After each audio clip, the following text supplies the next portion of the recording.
And I'd like to congratulate you for the things that are happening now. It's evolving, and I think that we have a responsible taxpayers base.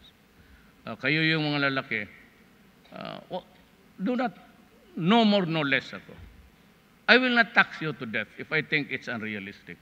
Mabuti kayo nagkita dito, and I'd like to thank you all for sharing this moment with us, an invitation. Para you learn, wag na yung taxes, magbayad lang kayo ng tama.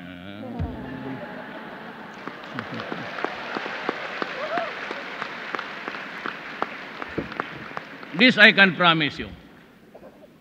There will be no corruption.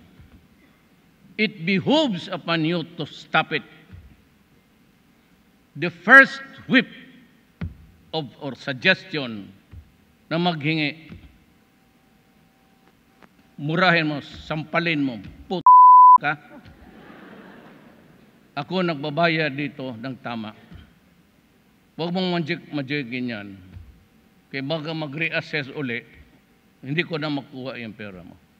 But you know, I've never seen so much money in my life. Tingnan ko yung isang tao lang dito. This guy is worth siguro billions. Kaya probably sabi nga 2/3 of sabi ni Sani, magbigat dito, wag mo silang takutin. Hindi ko matanda ulaw akong takot. Kasi sabi ko, San, ano bang sabihin ko dito sa kanila? Magbayad yun patayin ko kayo. So do not say that. So, bila kanina.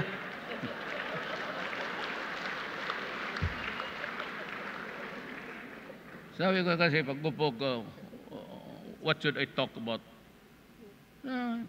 Collection, tapos no amnesty. Okay. Sabi ko sa kanya, kung sabihin ko na lang, na magbayag ng tax, papatayin ko kayo. So, do not say that. Istorya lang man yan. Istorya lang, huwag kayo maniwala. Walang ano yan, walang katotohanan dyan. Hindi naman kayo kriminal.